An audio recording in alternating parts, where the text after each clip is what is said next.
সাম্প্ৰদায়িক শক্তিক পৰাস্ত কৰিবলৈ একেলগে ভোট দিব লাগিব গুটিপাৰাত ৱাজেদ আলী চৌধুৰী। অসমত সাম্প্ৰদায়িক ৰাজনীতিৰ বিৰুদ্ধে একত্ৰিতভাৱে থিয় দিয়াৰ আহ্বান জনাই বীৰসিং জৰুৱা সমষ্টি কংগ্ৰেছ সমৰ্পিত প্ৰাৰ্থী ৱাজেদ আলী চৌধুৰীয়ে গুৰুত্বপূৰ্ণ মন্তব্য আগবঢ়ায়। তেওঁ কয় যে অসমত সাম্প্ৰদায়িক শক্তি নিপাত ল'ব হ'লে ৰাইজে একেলগে ভোট দি বিজেপিক বিদায় দিব লাগিব। তেওঁ আৰু অভিযোগ কৰে যে AIUDFৰ কাৰণে বিজেপিৰ বিধায়ক বৃদ্ধি পাইছে, অৰ্থাৎ বিৰোধী ভোট বিভাজনৰ ফলতেই বিজেপিয়ে লাভ কৰিছে বুলি তেওঁ মন্তব্য কৰে। এই মন্তব্য তেওঁ বীৰসিং জৰুৱা সমষ্টিৰ অন্তৰ্গত গুটিপাৰা অনুষ্ঠিত এখন নিৰ্বাচনী সভাত আগবঢ়ায়। নায়েৰ আলগা ব্লক কংগ্ৰেছ কমিটিৰ উদ্যোগত গুটিপাৰা গাধুৰ বজাৰত এই সভাৰ আয়োজন কৰা হৈছিল।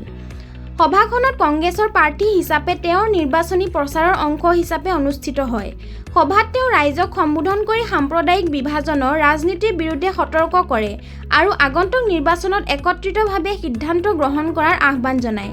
লগতে ৰাইজত এক শক্তিশালী বিকল্প গঢ়ি তুলিবলৈ তেওঁ ৰাইজৰ সহযোগিতা কামনা কৰে। এই সভাত স্থানীয় কংগ্ৰেছ কৰ্মী আৰু সমৰ্থকসকলৰ উপস্থিতিয়ে নিৰ্বাচনী পৰিৱেশক অধিক উৎসাহী কৰি তোলে। বিজেপি অত্যাচাৰৰ পৰা বাচিবলৈ হ'লে আমি অসমৰ পৰা বিজেপি চৰকাৰক বিদায় দিব লাগিব, কংগ্ৰেছ চৰকাৰ প্ৰতিষ্ঠা কৰিব লাগিব।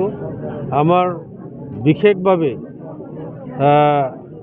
আমাৰ মানুহখিনি যি কষ্ট পাইছে তাৰ পৰিত্ৰাণ পাবলৈ ভোটাৰ ৰাইজক আহ্বান জনাম যে আপোনালোকে ভাৰতীয় জাতীয় কংগ্ৰেছ দলক আপোনালোকে নিজৰ স্বাৰ্থৰ কাৰণে, নিজৰ অস্তিত্ব ৰক্ষাৰ কাৰণে আপোনালোকে ভোট দিব।